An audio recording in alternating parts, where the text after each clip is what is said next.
The galaxy burned. It had been burning for 1,000 years, and no one remembered how to stop the fire. Commander Tae-Jin Kim stood on the bridge of the UES Discovery, watching the sensor readings with growing concern. The ship had just entered what the star charts called the dead zone. Here, space itself seemed angry. Broken ships drifted between the stars like metal graves. Planets that once held billions of lives were now empty rocks, their surfaces scarred by weapons that could crack worlds in half. "Sir, we're getting signals from both sides," reported Lieutenant Chang-Min Park from the communications station. "The crystals and the machines are both telling us to leave." Tae-Jin nodded slowly. The crystals were the Vellani sovereignty, beings made of living crystal who thought in pure mathematics. The machines were the Thek collective, creatures that shared one giant mind across thousands of bodies. These two empires had been fighting each other for longer than human civilization had existed. Dr. Soo-Bin Park, the ship's xenobiologist, looked up from her research station. She was not related to the communications officer, but they shared the common Korean surname. "The war started over a single planet," she said quietly.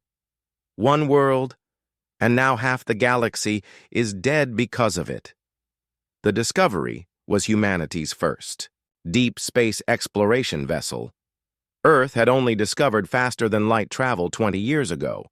Compared to these ancient empires, humans were babies taking their first steps into a universe full of giants. "Captain, incoming transmission," Lieutenant Park announced. "It's from a Vellani warship." The main screen flickered to life. A being that looked like a walking diamond appeared, its crystal body catching the light and throwing rainbows across the bridge. When it spoke, its voice sounded like wind chimes in a storm. "Small flesh creatures," the Vellani said, "you have entered a war zone. Your primitive vessel will be destroyed if you do not choose a side. We are High Arbiter Velthara of the Sovereignty. You may serve us, or you may die." The transmission ended before Tae-Jin could respond. Almost immediately, another signal came through. This time, a mass of metal and flesh appeared on screen. Cables and wires connected different parts of its body, and its eyes glowed with electric blue light. "Organic beings," the creature said in a voice like grinding gears. "This sector belongs to the collective. I am Prime Node Thekmor. You will join our unity or be processed into raw materials." Tae-Jin looked at his crew. They were all young, all nervous, all very far from home. Earth's government had sent them to explore and make contact with alien life. They had not expected to find a war that made human conflicts look like children's games. "Dr. Park," Tae-Jin said, "what do we know about this war?" Soo-Bin pulled up her files on the main screen. Images of destroyed worlds scrolled past. "It started 1,047 years ago," she said. "Both empires found a planet called Keth Moran at the same time. Both claimed it. Neither would back down." "Over one planet?" asked Ensign Woo Young Song from the navigation station. "The Vellani see everything as mathematical problems," Soo-Bin explained. "To them, backing down from a claim means their calculations were wrong. They cannot accept being wrong." "And the Thek?" Tae-Jin asked. "They share one mind across their entire species. Once the collective decides something, no individual Thek can disagree. They decided to fight, so they must keep fighting forever." Lieutenant Park shook his head. "So they're stuck fighting because of how they think?" "Exactly," Soo-Bin said. "The Vellani cannot admit they made a mistake. The Thek cannot change their collective mind. Both sides have technologies that could destroy us easily, but they're so focused on each other that smaller species get caught in the middle." The sensor alarm sounded. "Multiple contacts approaching," Ensign Song reported. "Vellani crystal ships from the port side, Thek biomechanical, vessels from starboard." Through the viewports, Tae-Jin could see them coming. The Vellani ships looked like flying cathedrals made of crystal and light. They moved in perfect geometric formations, every angle calculated for maximum efficiency. The Thek vessels were different. They looked alive, like massive space-going creatures covered in metal armor and bristling with weapons that seemed to grow from their hulls. "They're not shooting at each other," observed Lieutenant Park. "They're both heading for us." Dr. Subin checked her readings. "There's a small colony ship between the two fleets. It's not human Volani or Thek. Looks like refugees." "From which side?" Tae-Jin asked. "Neither. The ship's design matches the Kolar species. They're trying to escape the war zone. On screen, they could see the small vessel. It was damaged and moving slowly. Inside were probably hundreds of beings just trying to find safety somewhere in a galaxy that had no safe places left." "Sir," Lieutenant Park said urgently, "both fleets are powering weapons. The Volani think the refugees are Thek spies. The Thek think they're Volani agents." Tae-Jin made a decision that would change everything. "Take us between the fleets and the refugee ship." "Sir?" Ensign Song looked shocked. "You heard me. Put us between them." The Discovery moved forward, its small human-built engines straining to reach the position in time.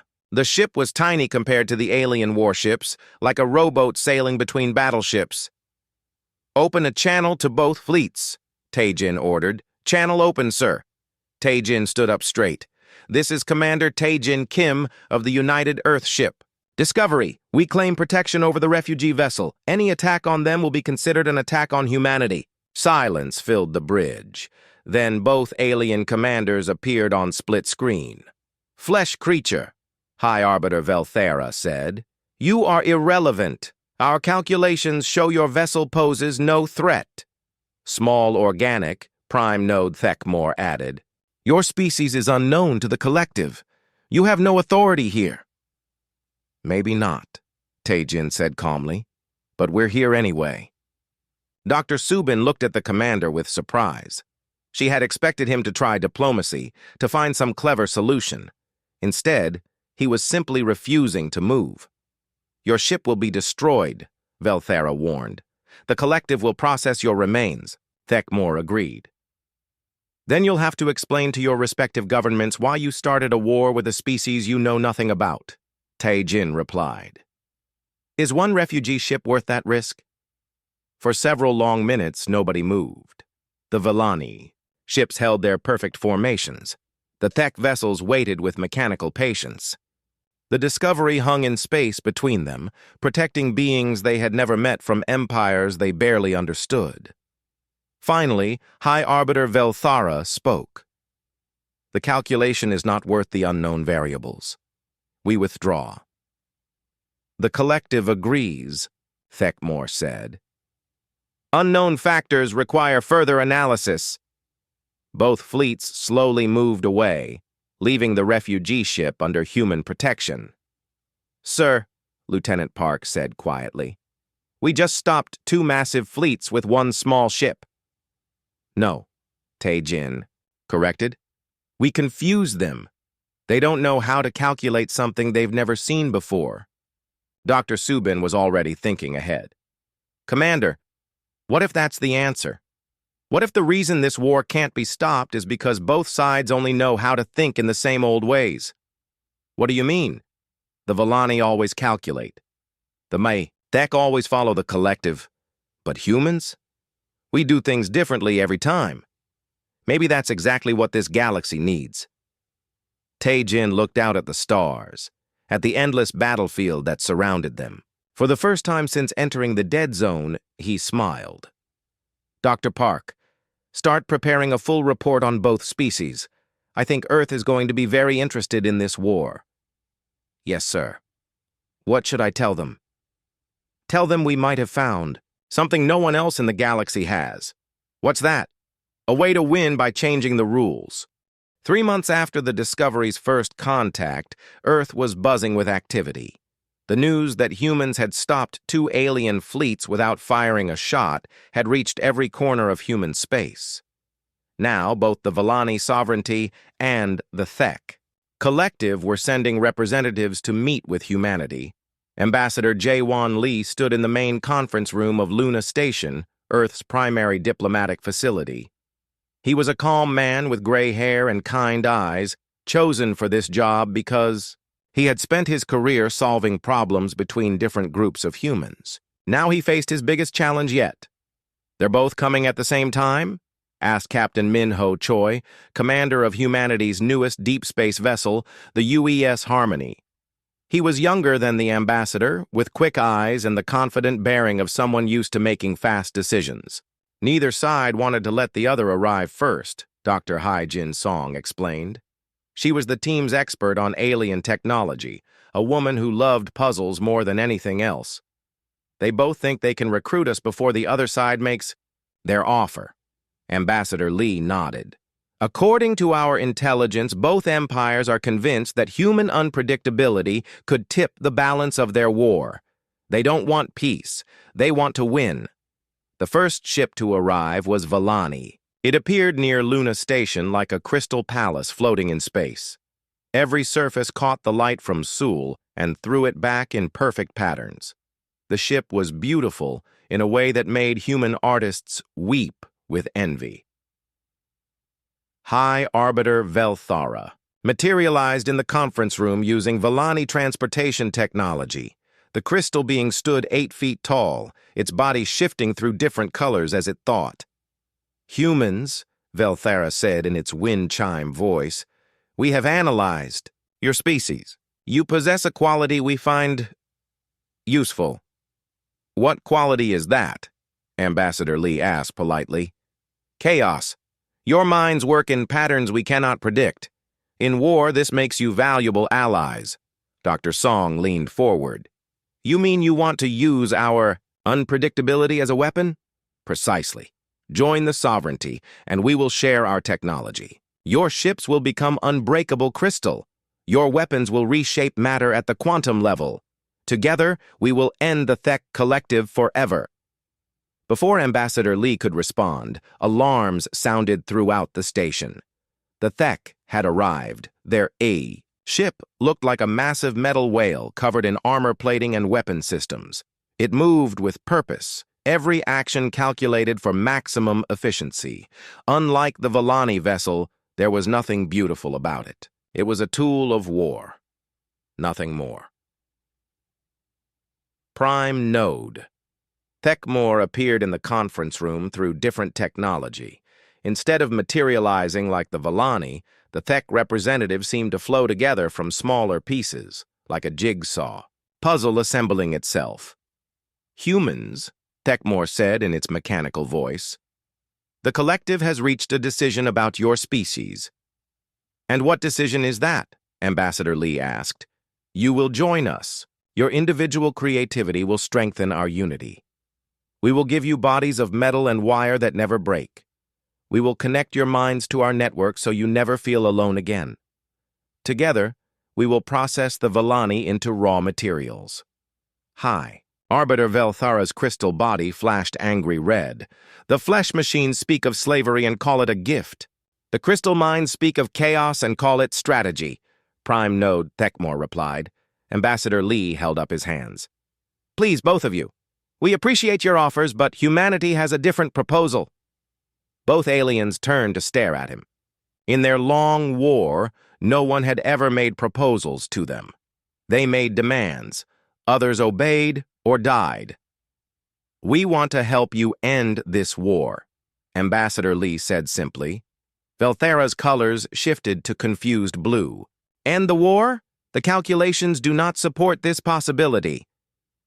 "The collective has analyzed all scenarios," Thekmore added. "War is the only logical outcome." "Why?" Dr. Song asked. "What are you really fighting for?" "The Thek collective stole our rightful claim to Kethmoran," Velthara explained. "They must be punished. The Valani sovereignty refused to acknowledge our prior discovery of Kethmoran," Thekmore countered. "They must be eliminated." Captain Choi spoke up. "So you're fighting over who saw a planet first? That happened 1,000 years ago." "Time is irrelevant," both aliens said at the same time, then glared at each other for agreeing. Ambassador Lee exchanged glances with his team. "What if we told you that the planet you're fighting over doesn't exist anymore?" Silence filled the room. "Impossible," Velthara said. Our calculations show Kethmoran remains in the disputed sector. The collective's sensors confirm the planet's continued existence, Thekmor agreed. Dr. Song activated a holographic display.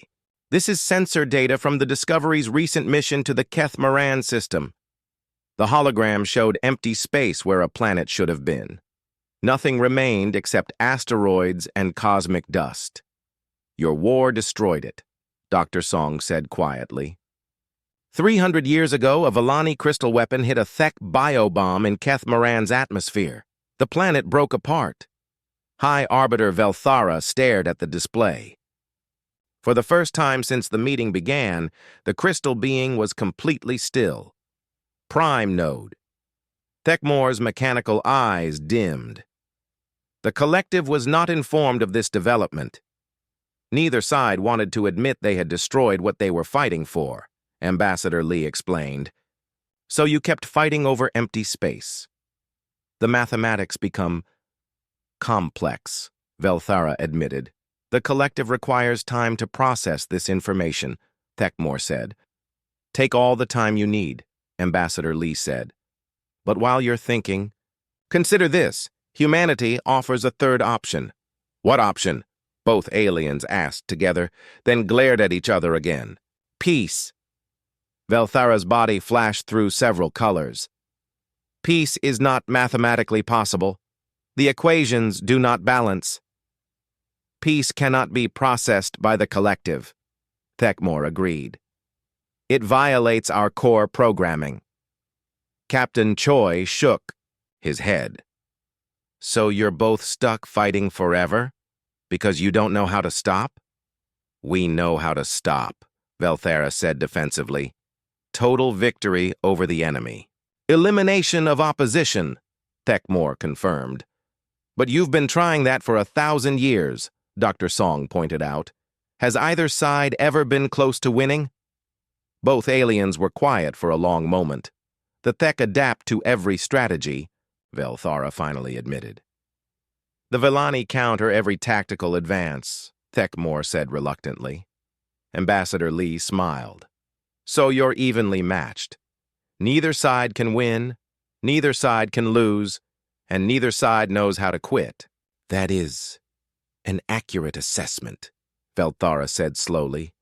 The human analysis is correct, Thekmor agreed. Then let us help, Ambassador Lee said. Humans have experience with ending wars.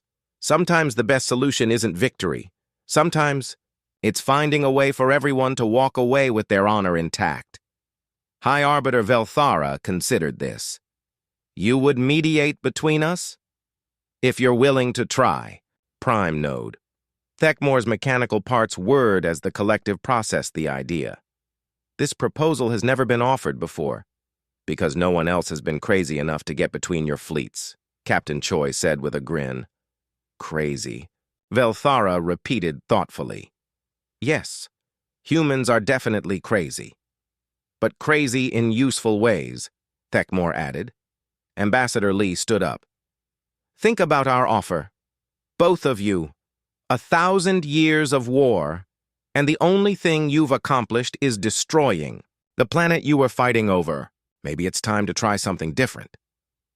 As both alien representatives prepared to leave, Dr. Song had one more question. Why are you really here? Both of you could have just ignored us. Velthara's crystal body sparkled. Because in one brief encounter, humans did something neither empire has managed in a millennium. What's that? Dr. Song asked. You surprised us, Thekmor answered. For creatures with such short lives, you think in very long patterns. After the aliens left, Captain Choi turned to Ambassador Lee. Do you really think we can stop their war? I don't know, Lee admitted. But I know one thing for certain. What's that? They both want to stop fighting. They just don't know how. 6 months after the first diplomatic meeting, the war came to humanity whether they wanted it or not. Captain Minho Choi stood on the bridge of the UES Harmony, watching enemy ships pour through the jump gate into the Kepler 442 system. human. Colonists had been living on Kepler 442b for only 3 years, building farms and cities on the world they called New Sol. "Volani crystal ships, sir," reported Lieutenant Daewon Kwan from the sensor station. 12 heavy cruisers and support vessels. "They're not supposed to be here," said Admiral So Young Han, who had arrived with the relief fleet just hours earlier. She was a stern woman with sharp eyes and the reputation of never losing a battle. "This system is in the neutral zone." Through the viewports, they could see the enemy vessels. The Volani ships moved in perfect mathematical formations, their crystal hulls catching light from Kepler 442's sun and throwing rainbow patterns across space. Dr. Hee-Jin Song looked up from her science station. "Admiral, they're not attacking the colony. They're setting up defensive positions." "Defensive against what?" Admiral Han asked. The answer came 5 minutes later when Thek biomechanical ships began emerging from hyperspace on the other side of the system. The living metal vessels moved like a school of metal fish, their organic weapon systems already charging for battle. "Now I understand," Captain Choi said grimly. "They're using our system as a battlefield." On the main screen, a familiar face appeared. High Arbiter Velthara looked different than during the diplomatic meetings. The crystal being's body was now pure white, the color Volani took on during combat operations. "Humans," Velthara said, "withdraw your vessels immediately. We have detected Thek infiltration units in this system. We will cleanse them." Before Admiral Han could respond, another transmission came through. Prime Node Thekmor appeared beside the Volani commander on split screen. The Thek's mechanical body was covered in additional armor plating. "Human allies," Thekmor said, "evacuate your colony. Volani crystal mines have established illegal positions in your space. The collective will process them." "Wait just a minute," Admiral Han said firmly. "This is human space. You're both here illegally." "Incorrect," Velthara replied. "Our calculations show this system contains Thek biosignatures. We have the right to pursue." "Human statement is false," Thekmor added. "Volani crystal growth detected in asteroid belt. Collective must investigate." Engineer Kyung-Soo Nam, who had been quietly working at his station, suddenly looked up. "Admiral, I'm reading both Volani crystal formations and Thek biometal in the asteroid belt." "What? How is that possible?" "Unknown, ma'am, but both sides are right. There are definitely alien materials in the asteroids." Dr. Song ran a quick analysis. "Admiral, I think I know what happened. The refugees we saved 6 months ago, some of them must have been carrying debris from the war zone." "Debris that included both Volani crystals and Thek biometal," Captain Choi realized. "So they're going to fight a battle in our system over garbage?" Admiral Han asked in disbelief. "Correct," both alien commanders said at the same time. Operative Yoonji Yoon, who had been listening quietly, stepped forward. She was humanity's best intelligence officer, a woman who could blend into any situation and learn secrets others missed. "Admiral," she said, "request permission to speak with both commanders." Granted. Yoonji faced the 2 alien leaders. "High Arbiter Velthara, Prime Node Thekmor, I have a question for both of you." "Speak," they said together. "In your 1,000 years of war, how many times has a battle been fought over debris from previous battles?" Velthara's crystal body flickered as it calculated. 17,432 engagements have involved secondary contamination." "The collective confirms similar numbers," Thekmor agreed. "And how many of those battles actually accomplished anything?" Both commanders were silent for a moment. "Define accomplished," Velthara said finally. "Did any of those battles bring you closer to winning the war?" "All battles serve the greater strategic purpose," Thekmor replied, but its voice lacked conviction. "That's not what I asked," Yoonji pressed. "Did fighting over debris ever actually help either side win?" "The mathematics are complex," Velthara admitted. "The collective requires additional processing time." Thekmore said. Admiral Han looked at her intelligence officer with new respect. Operative Yoon, what are you thinking? I'm thinking both sides are about to fight a battle they don't really want to fight, over materials they don't actually need, in a system that belongs to people who aren't involved in their war. The war involves all systems, Velthara protested. All. Space belongs to the war effort, Thekmore agreed. No, Captain Choi said firmly. It doesn't. He stepped forward to address both alien commanders. You want to fight over some rocks? Fine. But not here. Take your battle somewhere else. Impossible, Velthara said. The contaminated materials must be secured. Thek biometal cannot be left unprocessed, Thekmore added. Dr. Song had been working on something during the conversation. Now she looked up with excitement. Admiral, I have an idea. Let's hear it. What if we give them what they want? The debris, I mean, load it all onto a cargo ship and send it to an empty system. Let them fight over it there. The materials must be analyzed in place, Velthara objected. Battlefield conditions are required for proper processing, Thekmore said. Why? Engineer Nam asked. It's just debris. Both aliens paused, as if the question had never occurred to them. Because that is how it is done, Velthara said slowly. The collective has always processed contamination at the source, Thekmore added. But why? Dr. Song pressed. What's the actual tactical advantage? Neither commander could answer. Operative. Yoon smiled. Because you've been fighting the same way for so long, you've forgotten why you do things. You fight over debris because you've always fought over debris. The protocols exist for strategic reasons, Velthara said, but it's crystal. Body was shifting to confused blue colors. Collective procedures serve logical purposes, Thekmore insisted, but its mechanical parts were making uncertain clicking sounds. Admiral Han made a decision. Here's what's going to happen. We're going to collect all the debris from our asteroid belt. We'll put it on a cargo ship and send it to an empty system exactly halfway between your territories. You can both follow it there and fight over it to your heart's content. This proposal is unconventional, Velthara said. The collective has no protocols for this scenario, Thekmore admitted. That's the point, Captain Choi said. You're both so locked into your old ways of doing things that you can't see simple solutions. Dr. Song brought up a star chart. Look, here's the Tau Ceti system. It's empty. No planets worth fighting over. Far from any trade routes. Perfect. Battlefield for debris recovery. Both alien commanders studied the proposal. The mathematical efficiency is acceptable, Velthara said reluctantly. The collective can process materials in any location, Thekmore agreed. Then we have a deal?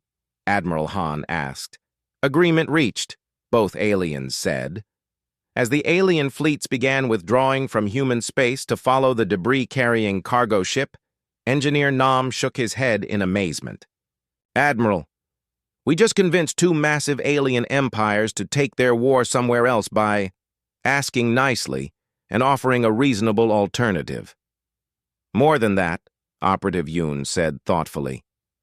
We made them question why they do things the way they do them. Dr. Song was already thinking ahead. If they can be flexible about where they fight, maybe they can be flexible about other things too. Admiral Han nodded. Keep monitoring their battle in the Tau Ceti system. I want to know everything about how they fight, how they think, how they make decisions. Planning something, Admiral? Captain Choi asked. Maybe. If we can get them to change their minds about where to fight, maybe we can get them to change their minds about whether to fight. 3 days later, reports came in from Tau Ceti. The battle over the debris had lasted exactly 47 minutes. Both sides had claimed victory and returned to their respective territories. 47 minutes. Admiral Han repeated. They fought for 1,000 years. And when we gave them a clean, simple battle over exactly what they wanted, It was over in less than an hour. What does that tell us? Dr. Song asked. Operative Yoon smiled. It tells us they don't really want to fight. They just don't know how to stop. Operative Yoonji Yoon had spent 3 months in Volani space and 2 months with the Thek Collective. Now she sat in a secure briefing room on Luna Station, sharing the most important intelligence report in human history. The war started over. A misunderstanding, she said, her voice tired from months of careful investigation. Both sides arrived at Kethmoran within hours of each other. The Volani sent a mathematical proof of claim. The Thek sent a collective declaration of intent. Neither side understood the other's communication method. Historian Dong-hyun Kang leaned forward. He was an elderly man who had spent his life studying human conflicts, trying to understand why people fought and how they made peace. So they both thought the other side was ignoring their legitimate claim. Exactly, Yoonji confirmed. Volani see everything as mathematical equations. To them, their proof of claim was absolute truth. When the Thek didn't respond to it, the Volani calculated that the Thek were deliberately choosing to be wrong. Dr. Subin Park, who had been studying alien psychology for months, nodded grimly. And the Thek share one collective mind. When they declared their intent to claim the planet, it was like a statement of natural law. They couldn't understand why the Volani didn't simply accept it and leave. Commander Tae-jin Kim, recently promoted for his handling of First Contact, studied the ancient records Yoonji had gathered. So both sides thought the other was being unreasonable on purpose? Worse than that, Yoonji said.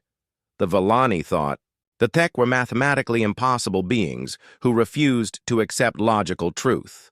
The Thek thought the Volani were broken individuals who couldn't understand collective wisdom. Strategist Bora Shin, a young woman known for finding solutions to impossible problems, looked up from her analysis.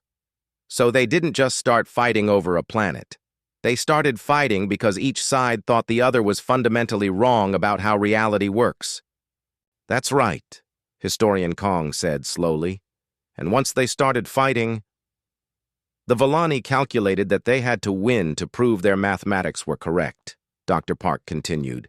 And the Thek decided as a collective that they had to eliminate the opposition, Yoonji finished. Commander Kim sat back in his chair. So, they're not really fighting over territory anymore. They're fighting to prove that their way of thinking is the right way, which means neither side can ever surrender, Bora realized. For the Volani, surrendering would mean admitting their calculations were wrong, which is impossible for them. For the Thek, surrendering would mean the collective made a mistake, which they literally cannot process. Yoonji activated a holographic display showing the psychological profiles she had developed during her time with both species. It gets worse. After 1,000 years of war, both sides have become even more locked into their thinking patterns. The display showed brain scans of Volani and Thek individuals. The Volani have evolved to calculate faster and more precisely, but they've lost the ability to handle uncertainty. The Thek have strengthened their collective connections, but individual Thek can barely think independently anymore. So the war has made them less flexible, not more, Dr. Park observed. Exactly. They're trapped by their own success. The Volani are so good at mathematics that they can't imagine any other way of solving problems. The Thek are so unified that they can't conceive of changing their collective mind. Commander Kim stood up and began pacing. What about the records from the planet itself? Kethmoran, what was so special about it?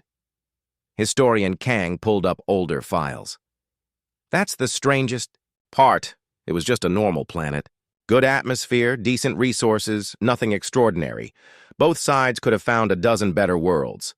So they destroyed half the galaxy fighting over a planet that wasn't even particularly valuable? Bora asked. They destroyed half the galaxy fighting over the principle of who was right, Yoonji corrected. The planet stopped mattering after the first year. After that, it was about whether Volani mathematics or Thek collective wisdom was the true way to understand the universe.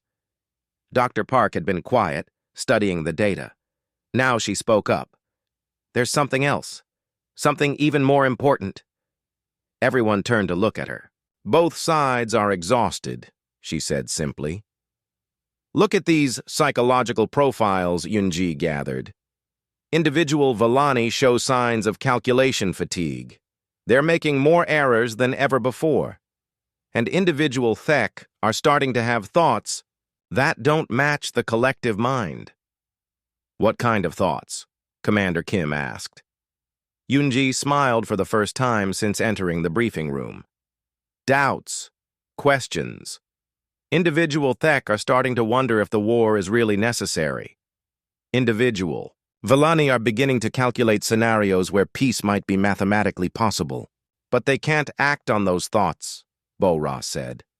No, the Villani would have to admit their calculations were wrong. The Thek would have to break from the collective. Both of those things are impossible for them. Unless, Commander Kim said, slowly, someone else forced them into a situation where they had no choice. What do you mean? Dr. Park asked. What if we created a scenario where both sides had to choose between fighting each other and dealing with something completely unexpected? Something that didn't fit either of their thinking patterns? Historian Kang looked intrigued. Like what? Like humans, Bo-Ra said, understanding immediately. We don't think like either of them. We're not mathematical like the Villani or collective like the Thek. Yunji nodded enthusiastically. When I was with both sides, the thing that confused them most was how unpredictable humans are. Villani kept trying to calculate our next moves and failing. Thek couldn't figure out how we make decisions without a collective mind. So we're already disrupting their thinking just by existing, Dr. Park realized. But we need to disrupt it more, Commander Kim said. We need to force both sides into situations where their old ways of thinking don't work. Bo-Ra was already developing ideas. What if we attacked both of them at the same time? Attack them? Historian Kang looked shocked. They could destroy all of humanity without effort. Not attack their ships or planets, Bo-Ra explained. Attack their ways of thinking. She stood up and moved to the display. The Villani depend on mathematical certainty. What if we introduced variables they couldn't calculate? The Thek depend on collective unity. What if we forced individual Thek to make decisions on their own? How would we do that? Dr. Park asked. Yunji smiled. I learned their systems while I was infiltrating both sides. I know how their minds work, how their technology functions. If we could disrupt their calculation networks and their collective links at the same time, they'd be forced to think in ways they haven't thought for centuries, Commander Kim finished. It's dangerous, Historian Kang warned. If we attack their core thinking systems, they might unite against us. Or, Bo-Ra said, they might finally be free to think new thoughts. Commander Kim made his decision. Prepare a full analysis. I want to know exactly how we could disrupt both species, thinking patterns without causing permanent damage. And if Earth Command approves this plan, Dr. Park asked. Then we're going to do something no one has tried in 1,000 years, Commander Kim said. We're going to force the Villani and the Thek to evolve. Yunji gathered her files. Commander, there's one more thing you should know. What's that? While I was with both sides, I noticed something. Young Villani and young Thek are different from the older ones. They think more flexibly, ask more questions. The war has been going on so long that some of them have never known peace. You think they might want something different? Bo-Ra asked. I think they're ready for something different. They just need someone to show them that different is possible. As the meeting ended, Commander Kim looked out at the stars through the station's viewports. Somewhere out there, two ancient empires were locked in a war they couldn't stop. But humanity was about to show them that even the most impossible situations could change. Get me Admiral Han, he told his aide. It's time to present the craziest plan in human history. Admiral So Young Han stood before the largest gathering of human military leaders in history. Representatives from Earth, Mars, the asteroid colonies, and every human settlement had come to Luna Station for this briefing. What they were about to hear would either save the galaxy or destroy humanity. "The plan is called Operation Mirror Break," Admiral Han announced. "We're going to attack both the Volani sovereignty and the Thek Collective simultaneously." The room erupted in surprised voices. Admiral Chen Wei-Ming from Mars Command stood up. "Admiral Han, with respect, both of those empires could wipe out all of humanity without breaking a sweat." "That's why we're not attacking their military forces," Admiral Han replied calmly. "We're attacking their minds." She activated the main display, showing the psychological profiles that Operative Yun Ji-Yun had gathered. "Both species are trapped by their own ways of thinking. The Volani can only see the universe through mathematics. The Thek can only process reality through their collective mind. These strengths have become weaknesses." Colonel Woo-Jin Lee, who would lead the ground operations, stepped forward. "Admiral, explain how we attack their thinking without killing them." Dr. Sunmi Cho, humanities expert on alien communication systems, took over the briefing. "Every Volani individual is connected to quantum calculation networks that help them process mathematical problems. Every Thek is linked to bio-neural networks that connect them to the collective mind. If we disrupt both systems simultaneously, the Volani would be forced to think without perfect calculations," Admiral Han continued. "The Thek would have to make decisions as individuals. For the first time in centuries, both species would have to adapt to uncertainty." Commander Young-Soo Park, the naval tactical specialist, raised his hand. "What's to stop them from just fixing their networks and continuing the war?" "Because," strategist Bo-Ra Shin said, stepping up to the display, "we're not just disrupting their technology. We're proving that their ways of thinking aren't the only ways to survive." She changed the display to show the tactical plan. "The operation has 3 phases. First, Colonel Lee's teams will infiltrate both empires' core worlds and begin introducing chaos variables into Volani calculation networks. These won't damage their systems, but they'll make precise mathematical predictions impossible. At the same time," Commander Park added, "my naval forces will begin severing Thek collective communication nodes. Not destroying them, just disconnecting them temporarily. Individual Thek units will have to operate independently." "And Phase 3? Asked General Kim In-young from Earth Defense Command. Admiral Han smiled grimly. "Phase 3 is when both sides realize they can survive without their old thinking patterns. We hope. And if they can't?" Admiral Chen asked.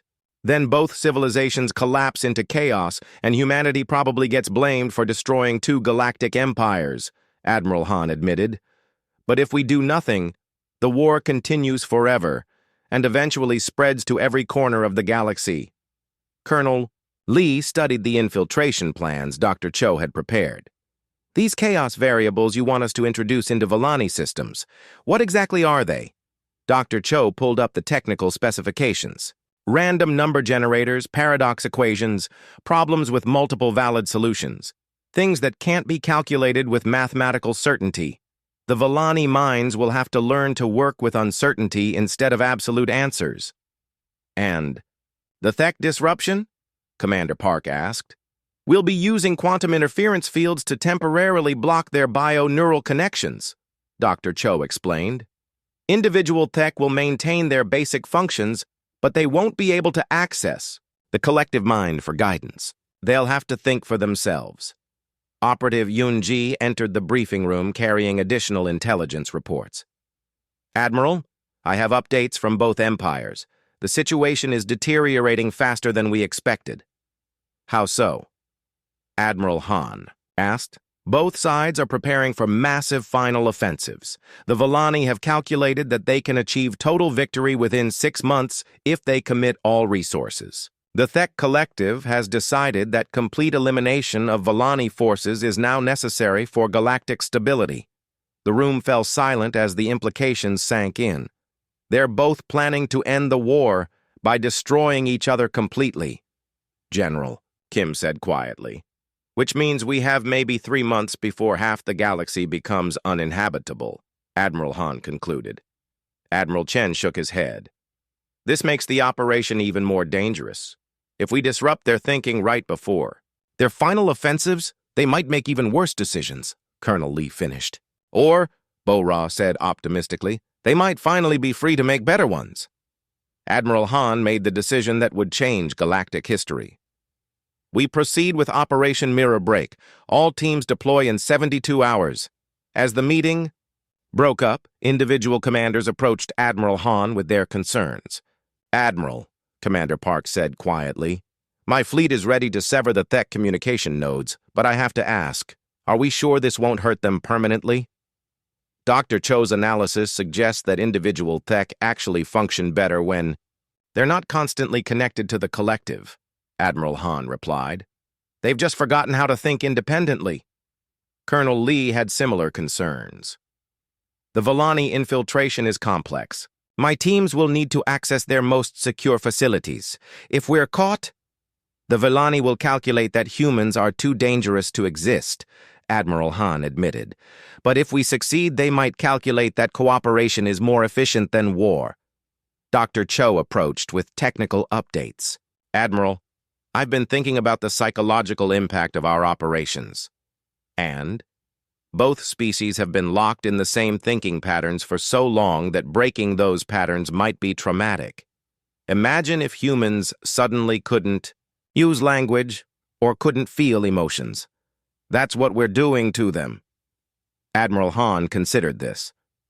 What are you suggesting, Doctor? We should be prepared to help them adapt to their new ways of thinking. Not just disrupt their old patterns, but teach them new ones. Human thinking patterns? Admiral Han asked.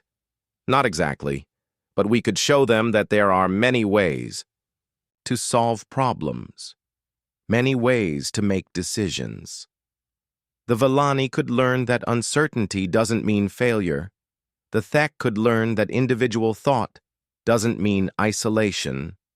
Operative Yunji, who had been listening, nodded approvingly. During my time with both species, I noticed that their youngest members were already starting to think differently. They just needed permission to explore new ideas. Admiral Han made another crucial decision. Dr. Cho, prepare educational protocols. After we disrupt their old thinking patterns, we'll help them develop new ones. What kind of protocols? Dr. Cho asked. Teach the Vellani that approximation can be more useful than precision. Teach the Thek that individual creativity can strengthen collective wisdom. Show both sides that cooperation produces better results than conflict. As the final preparations began, Admiral Han received a private message from Earth Command. She read it carefully, then called her senior staff together. Earth has approved the operation, she announced, but they want us to understand the stakes. If we fail, humanity probably becomes the enemy of both empires. If we succeed, we become the species that ended a 1,000-year war, Colonel Lee said. More than that, Bo-Ra added, we become the species that taught 2 ancient civilizations how to evolve. Admiral Han looked around at her team. Anyone having second thoughts? Commander Park shook his head. Admiral, I've seen what this war has done to the galaxy. Empty systems, refugee populations, entire species driven to extinction. If there's a chance to stop it, we have to try. Even if it means risking everything? Admiral Han asked. Especially. Then, Colonel Lee said firmly, some things are worth the risk. Dr. Cho activated the deployment countdown. All teams report to your ships. Operation Mirror Break begins in 72 hours. As her officers left to prepare for the most dangerous mission in human history, Admiral Han remained alone in the briefing room, looking out at the stars. 3 days, she said to herself. 3 days to change the galaxy forever. The day that changed the galaxy began quietly. Colonel Wu Jin Lee crouched in the maintenance tunnels beneath the Vellani capital city of Crystalline. Around him, his infiltration team worked silently to access the quantum calculation networks that connected every Vellani mind across the Empire. Above them, millions of crystal beings went about their daily lives, unaware that everything was about to change. Team 2 in position, whispered Lieutenant Sung-Ho Kim through the comm system. Thek Bio-Neural Hub located. 3 star systems. Away, Commander Young-Soo Park's fleet hung in the darkness between galaxies, preparing to sever the communication links that bound the Thek Collective together. His ships were equipped with quantum interference generators that could disrupt bio-neural connections without causing permanent damage. All teams report ready, Admiral So Young-Han announced from her command ship. Operation Mirror Break commences in 60 seconds. Dr. Sunmi Cho monitored the alien communication networks from her position aboard the command vessel. Admiral, both empires are proceeding with their final offensive preparations. Volani mathematical war models are running constantly. Thek collective decision matrices are operating at maximum capacity. In other words, Admiral Han said grimly, we're about to disrupt them at the worst possible time.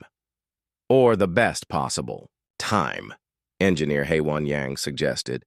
If they're forced to think differently right when they're making their biggest decisions, they might choose peace instead of total war, Admiral Han finished. Begin the operation.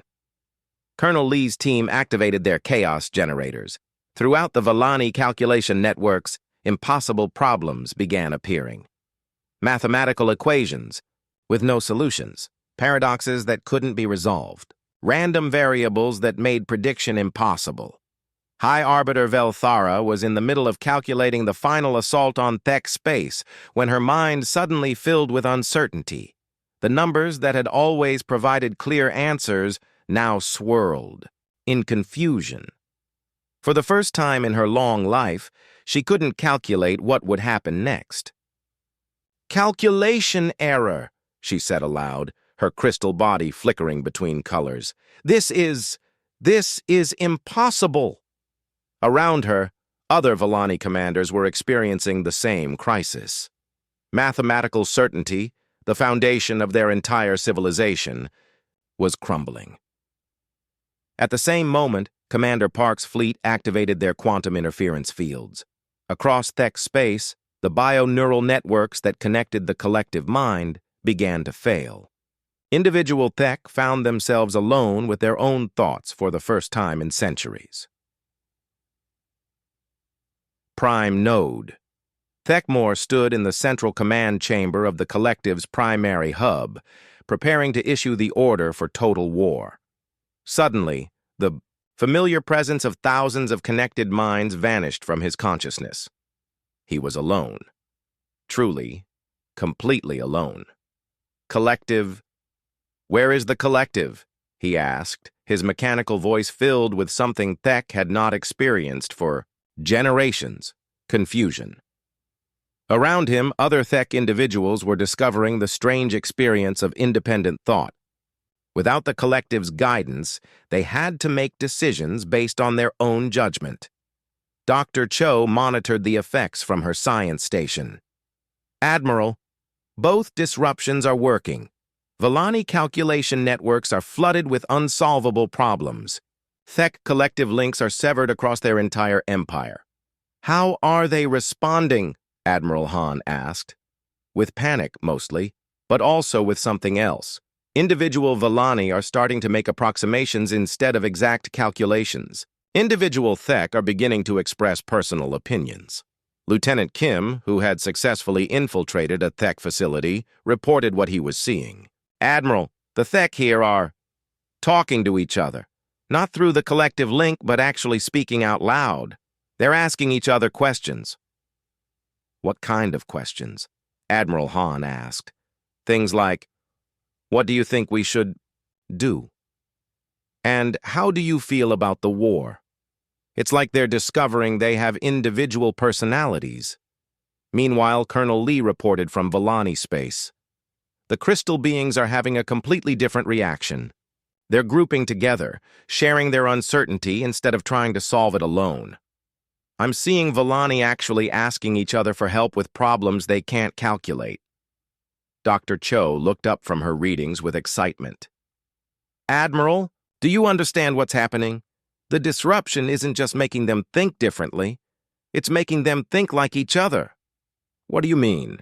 Admiral Han asked. The Vellani, who always worked alone with their calculations, are now cooperating and sharing uncertainty like the Thek collective. The Thek, who always shared one mind, are now expressing individual creativity like Vellani mathematicians. Engineer, Yang understood immediately. We're not just breaking their old thinking patterns. We're forcing them to develop each other's strengths. On the Vellani homeworld, something unprecedented was happening. High Arbiter Velthara, unable to calculate the solution to her strategic problems, did something no Vellani had done in 1,000 years. She asked for help. Fellow commanders, she announced to the other crystal beings, I cannot solve this problem alone. My calculations are incomplete. I require your input. One by one, other Vellani shared their own incomplete calculations. Together, they began building something new. Not a perfect mathematical solution, but a collaborative approximation that included elements of uncertainty, creativity, and shared wisdom. In Thek space, Prime Node Thekmor was experiencing his own revelation. Without the collective's guidance, he had to rely on his own judgment. And his own judgment told him something the collective had never considered. That war was not the only option. I think, he said aloud, tasting the strangeness of individual thought, that there might be another way. Other Thek individuals nearby heard him. In the old days, such a statement would have been immediately corrected by the collective. Now they found themselves considering it. What other way? Asked one of them. I do not know, Thekmor admitted, but perhaps we could discover it together. Not as a collective, but as individuals choosing to cooperate. Dr. Cho's instruments detected something extraordinary happening across both empires. Admiral, I'm reading massive changes in their communication patterns. Vellani are developing new forms of cooperative problem-solving. Thek are creating new forms of consensual decision-making. Are they still preparing for war? Admiral Han asked. That's the strange part. Both sides have stopped their final offensive preparations. They're too busy exploring their new ways of thinking, Lieutenant Kim reported from his position. Admiral, the Thek here just did something amazing. They voted. Individual Thek actually took a vote on whether to continue the war preparations, and they voted no. Colonel Lee had similar news from Vellani space. The crystal beings have formed problem-solving groups. They're trying to calculate the probability of successful peace negotiations. And for the first time, their math is showing that peace might actually be possible. Admiral Han felt a surge of hope. Dr. Cho, how long before their systems recover? How long before the old thinking patterns reassert themselves? Unknown, Admiral, but I'm detecting something that suggests the changes might be permanent. What's that? Both species are actively working to maintain their new thinking patterns. The Vellani are building cooperation into their calculation networks. The Thek are creating protocols for individual decision-making within collective frameworks. Engineer Yang shook his head in amazement. They're not trying to go back to the old ways. They're trying to keep the new ones. On both homeworlds, the alien leaders were coming to similar conclusions. High Arbiter Velthara, working with a group of fellow Vellani, had calculated something remarkable. The probability of achieving strategic objectives through cooperation exceeds the probability of achieving them through conflict, she announced. For the first time in 1,000 years, peace is mathematically favorable. Meanwhile, Prime Node Thekmor, speaking with other individual Thek, had reached his own conclusion. I believe that our individual perspectives, combined through voluntary cooperation, produce better decisions than our old collective unity.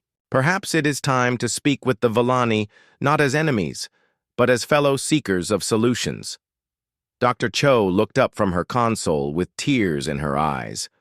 Admiral, I'm detecting communications between Vellani and Thek leaders. They're talking to each other. About what? Admiral Han asked. About meeting, about discussing alternatives to war, about the possibility that they might have been wrong for 1,000 years. Admiral Han activated the ship-wide communication system. All teams, this is Admiral Han. Operation Mirror Break has succeeded beyond our wildest hopes. Both species are not only thinking differently, they're thinking about peace. As reports continued to come in from across both empires, one thing became clear. Humanity had not just stopped a war. They had helped two ancient civilizations discover new ways to exist, new ways to solve problems, new ways to relate to each other and the universe. The 1,000-year war was ending not with victory or defeat, but with evolution. 2 weeks after Operation Mirror Break, something impossible was happening in the Keth-Moran system where the war had begun. Ships from 3 different species floated peacefully in the same space, working together instead of fighting. Ambassador Chan-Woo Kim stood in the main conference room of the neutral station humanity had built in the asteroid field where Keth-Moran once orbited. Through the viewports, he could see Vellani crystal ships and Thek biomechanical vessels docked alongside human vessels. No weapons were powered, no shields were raised. For the first time in 1,000 years, the galaxy's most bitter enemies were talking instead of shooting. "This is unprecedented," said High Arbiter Velthara, her crystal body now displaying colors that had never been seen before. Instead of the pure mathematical whites and blues of traditional Vellani thinking, she showed swirling patterns of multiple hues that represented collaborative uncertainty. "My calculations indicate a 73.6% probability of successful peace negotiations." "I find myself agreeing with the crystal mind," said Cathari, the young Thek individual who had been among the first to experience independent thought. "Though I must note that my agreement comes from personal evaluation rather than collective programming." Dr. Subin Park, who was documenting this historic meeting, looked up from her notes with amazement. "Did you both realize what just happened? A Vellani just admitted uncertainty in her calculations, and a Thek just expressed a personal opinion. 3 weeks ago, both of those things were impossible." Mor Andan, the Vellani explorer who had been one of the first to embrace collaborative thinking, sparkled with amusement. "Dr. Park, we have discovered that impossible things become possible when one learns to think in new ways." General In Young Seo, who commanded the joint human-alien security force protecting the peace talks, shook her head in wonder. 2 weeks ago, you were all preparing to destroy each other completely. Now you're joking together. "The humor serves a mathematical function," Velthara explained. "Shared amusement creates social bonds that increase cooperation probability." "I enjoy the shared amusement for its own sake," Cathari added. "This is what individual preference feels like," Ambassador Kim smiled. "Both of you are right. That's what we've been trying to show you. There can be multiple correct answers to the same question." The peace talks had been unlike anything in galactic history. Instead of the traditional format, where each side presented demands and made threats, the 3 species had worked together to solve the fundamental problems that had caused the war. Dr. Subin Park had facilitated discussions about communication failures. The original conflict happened because neither side understood how the other made decisions. Vellani communicate through mathematical proofs. Thek communicate through collective consensus. Humans communicate through individual expression and debate. Now that we understand these differences, Mor Andan had suggested, we can develop translation protocols that preserve the meaning while adapting to different thinking styles. Cathari had proposed something even more revolutionary. What if we created mixed communication methods? Vellani mathematical proofs that include uncertainty variables. Thek collective decisions that incorporate individual perspectives. Human debates that seek mathematical optimization. The breakthrough had come when they addressed the core psychological issues that kept the war going. "The Vellani need to know their mathematics are respected," Ambassador Kim had observed.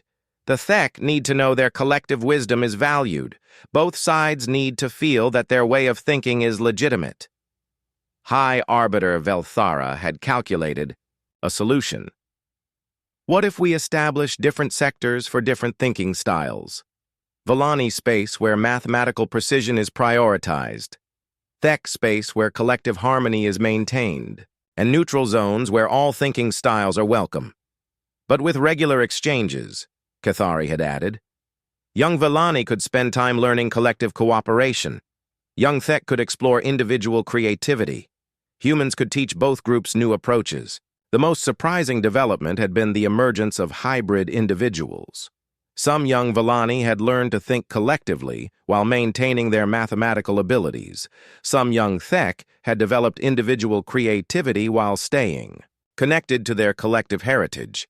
We're seeing the evolution of new forms of consciousness, Dr. Park explained to Ambassador Kim during a break in the negotiations. Beings who can switch between different thinking modes depending on what the situation requires. Like mental flexibility? Ambassador Kim asked.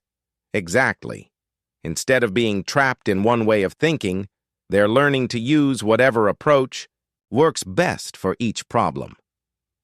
The formal peace treaty signing was scheduled for the next day, but the real work was already beginning. Joint scientific expeditions were being planned. Cultural exchange programs were being established. The dead worlds of the war zone were being prepared for restoration. General Seo had coordinated the most complex part of the transition, what to do with the massive military forces both sides had built up over 1,000 years. The Villani War, fleets will be converted into exploration and construction vessels, she reported. Their precision calculation abilities make them excellent for large-scale engineering projects. The Thek combat units will become cooperation coordinators, Cathari added. Their collective decision-making skills are perfect for managing complex collaborative efforts. And the human fleets? Velthara asked. We'll do what humans do best, General Seo said with a grin. We'll handle the unexpected problems that don't fit anyone else's thinking patterns.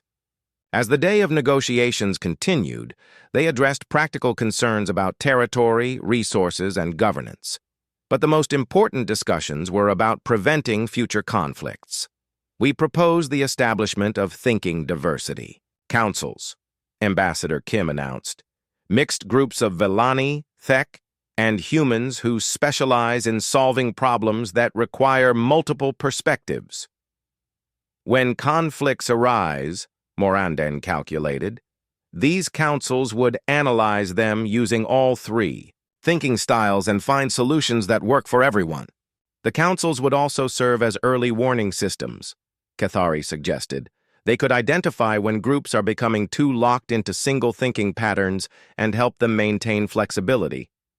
Dr. Park had been studying the psychological changes in both species since the disruption. The most important discovery is that neither species actually liked being trapped in rigid thinking. They just didn't know how to escape. Now they do, Ambassador Kim said.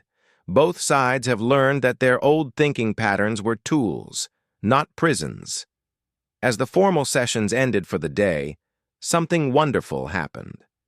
High Arbiter Velthara approached Cathari with a proposal. I have calculated that our species could benefit from joint research projects, she said.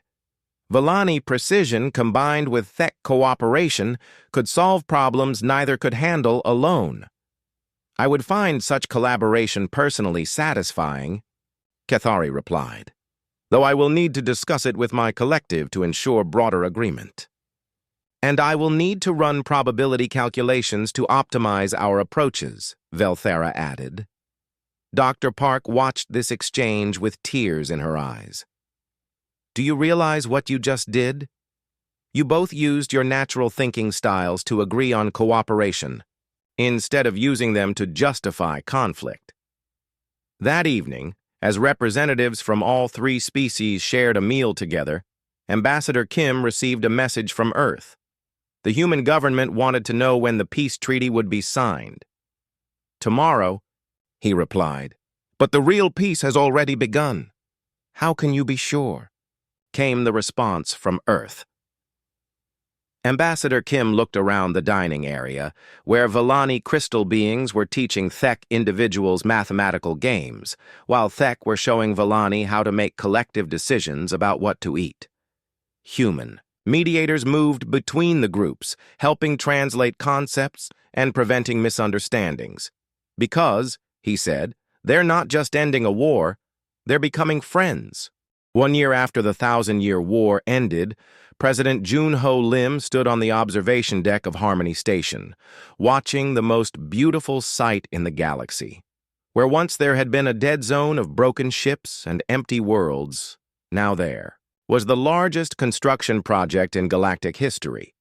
The restoration fleet worked around the clock to rebuild what the war had destroyed. Villani crystal ships moved in perfect mathematical formations, their precision-cutting tools carving new continents on dead worlds. Thek biomechanical vessels worked in coordinated groups, their living metal systems growing new forests and oceans. Human ships moved unpredictably between both fleets, solving problems that neither ally could handle alone. Status report, President. Lim requested from Admiral Tae-jin Kim, who had been promoted to head the new Tri-Species Defense Force. The reconstruction of the Altair system is ahead of schedule, Admiral Kim reported. Villani engineers have calculated optimal city layouts that work with Thek ecological restoration. Human coordinators are helping refugee populations settle in the new communities. Dr. Subin Park, now director of the Tri-Species Research Initiative, approached with her daily briefing. Mr. President, we've made another breakthrough in hybrid thinking technologies.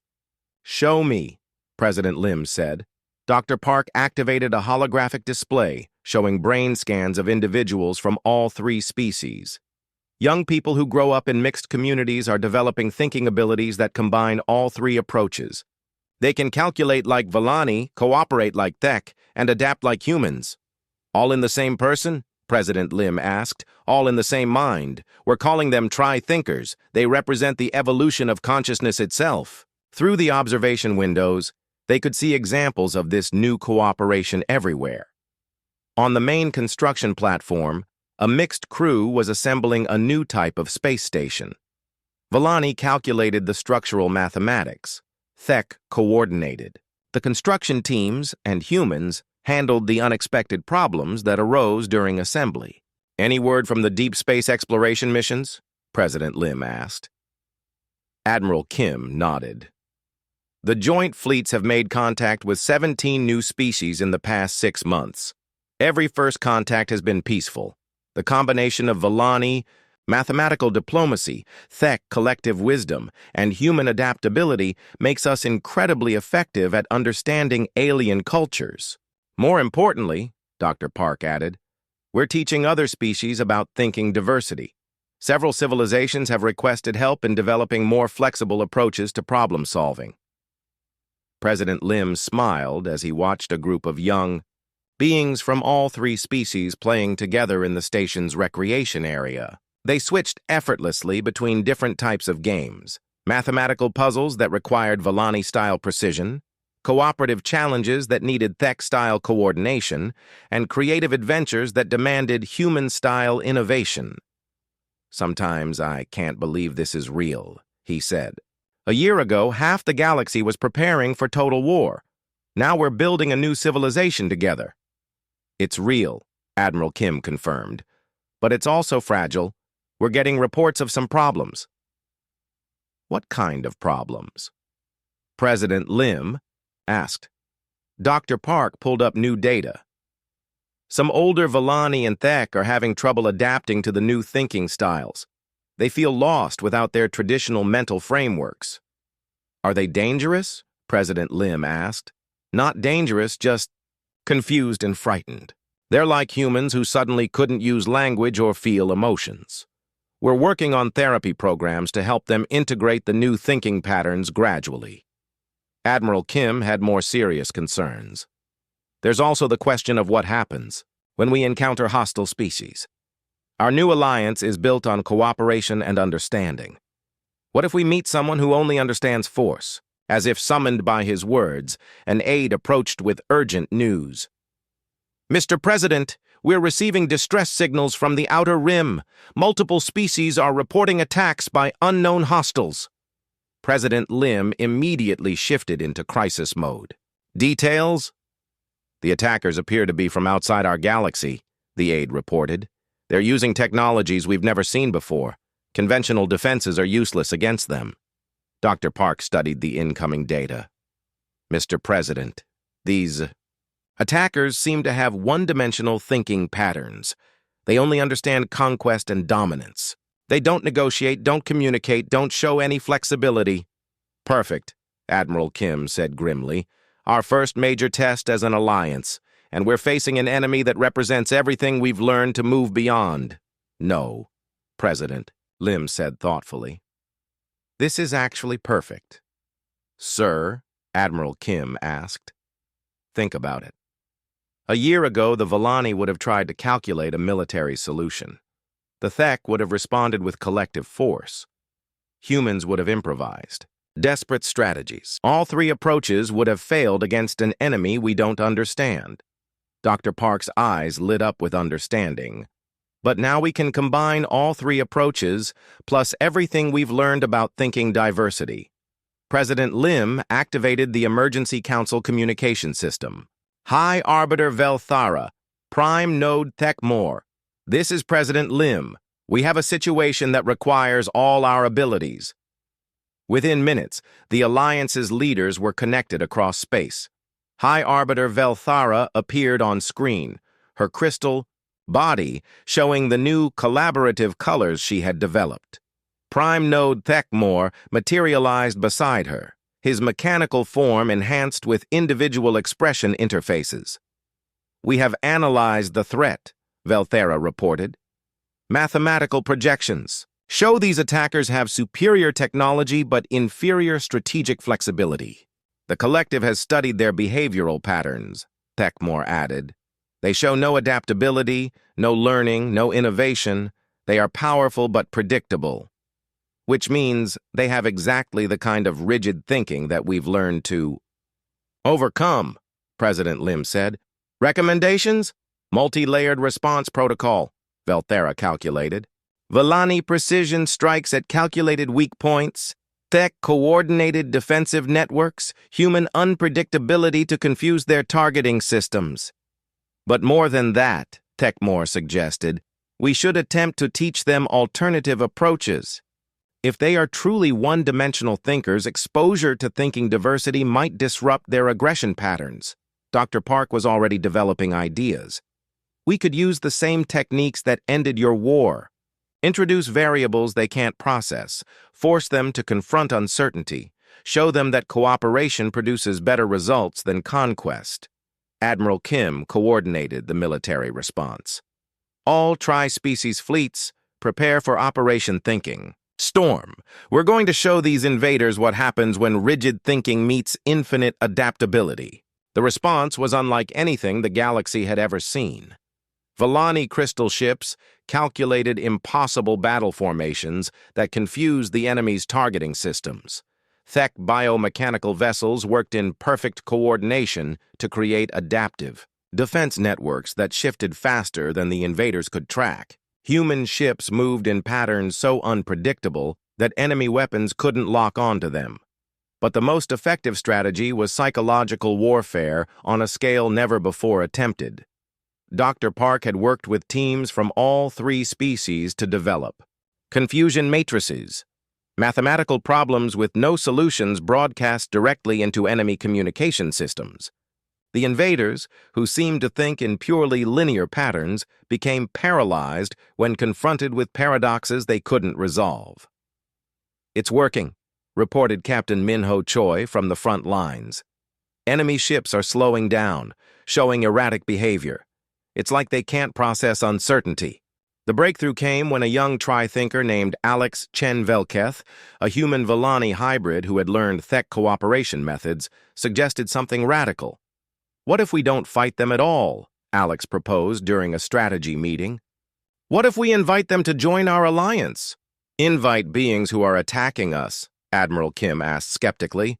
Think about it, Alex explained, using hybrid mathematical intuitive collective reasoning. They're attacking because conquest is the only strategy they know. Just like the Vellani and Thek were trapped in war because it was their only solution. Pattern. Maybe we can teach them alternatives. High Arbiter Velthara calculated the proposal. The probability matrices are fascinating. Instead of defeating the enemy, we transform them into allies. The collective finds wisdom in this approach. Tekmore agreed. Converting opposition into cooperation has proven more effective than elimination. President Lim made the decision that would define the galaxy's future. Do it. Show them what we've learned. The final confrontation took place in the Vega system. The invader fleet, confused and paralyzed by the Alliance's psychological tactics, found themselves surrounded not by weapons, but by a demonstration. Working together, Vellani, Thek, and human ships began constructing something beautiful. A massive space station designed using all three thinking styles. Mathematical precision guided the structure, collective cooperation coordinated the work, and human creativity added elements of art and wonder that served no practical purpose except to inspire joy. The invader commander, a being called Destroyer Prime, sent a communication. Why do you build instead of fight? Because building creates more than fighting destroys, President Lim replied simply. Would you like